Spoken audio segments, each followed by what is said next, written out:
ہماری آن بنتا ہے، ہماری شان بنتا ہے، ہمارے آنکھ کا آنسو سدا طوفان بنتا ہے۔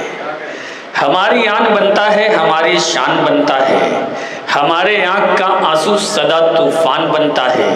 وہ اپنے خون سے لکھتا ہے اپنی جان کا نمبر، ہمارا خون گرتا ہے تو ہندوستان بنتا ہے۔ اور آخری 4 مصرے پڑھتا ہوں، اس کے بعد انہی 4 مصرے کی روشنی میں میں صدر محترم تک پہنچوں گا کہ سمندر کے مقابل میں کہاں پھر جھیل ہوتی ہے، بلندی کی مسافت تو ہزاروں میل ہوتی ہے۔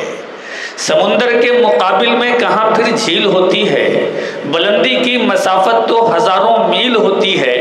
بڑی صحرا نوردی کی ضرورت ہوتی ہے صاحب، تو پھر جا کر کہیں ایک شعر کی تکمیل ہوتی ہے۔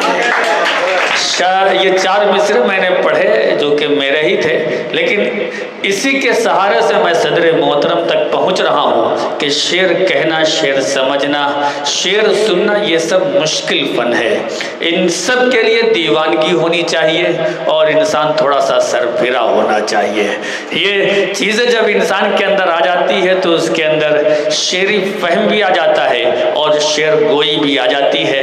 یہ خدا کا خاص تحفہ ہے اور خدا کا خاص یہ گفٹ ہے جو کسی کسی کو ملتا ہے، لیکن اس کے اوپر محنت کر کے اسے سجا کر، سنوار کر، نکھار کر، بنا کر پیش کرنا انسان کا اپنا فن ہوا کرتا ہے۔